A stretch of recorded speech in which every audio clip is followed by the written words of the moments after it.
বাচ্চার খাওয়াটা যদি বাদ দেই তাহলে খাওয়ার মতো মানুষ থাকে আমি আর আমার হাজব্যান্ড। আমার হাজব্যান্ড সারাদিন অফিসে থাকে আর ও দুপুরে খাবারটা বাসা থেকে নিয়ে যায় আর রাতে বাসায় এসে খায়। আমি রান্না করতে গেলে একটু বুঝে শুনে রান্না করি, যাতে কোনো কিছু কমও না হয় আবার কোনো কিছু যাতে বেশিও না হয়। বেশি হলে সেই জিনিসটা রয়ে যায়, রয়ে গিয়ে বাসি হয়ে যায়। বাসি খাবার আমার হাজব্যান্ড খায়ও না, পছন্দও করে না, আর সেটা আমার খেতে হয়।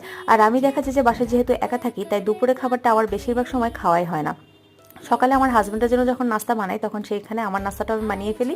সেটা খেতে খেতে দেখা যায় যে আমার বাচ্চা সামলিয়ে সংসার সামলিয়ে দুপুর হয়ে যায়। তাই দুপুরে খাবারটা আমার ম্যাক্সিমাম খাওয়াই হয় না। আর রাতে যে খাবারটা রয়ে যায় সেই জিনিসটা নষ্ট হয়ে যায়, ফেলে দিতে হয়। জিনিস যাতে অপচয় না হয় তাই আমার রান্না করার আগে আমি একটু বুঝে শুনে রান্না করি, যাতে কোনো কিছু কমও না পড়ে আবার কোনো কিছু যাতে নষ্টও না হয়। আজকে আমি রান্না করছি রুই মাছ। রুই মাছকে আমি 3 ভাবে রান্না করব। রাতের জন্য লাউ আলু দিয়ে রান্না করছি। এক পিস আমি আমার হাজব্যান্ডের জন্য দুপুরে নিবে, তাই আমি ওটা ভুনা করে রাখবো। আরেক পিস থাকবে যদি আমি দুপুরে খাই তাই রান্না করবো, আর না হলে আমি সেটা রাতের কোনো রান্নার সাথে দিয়ে দিব।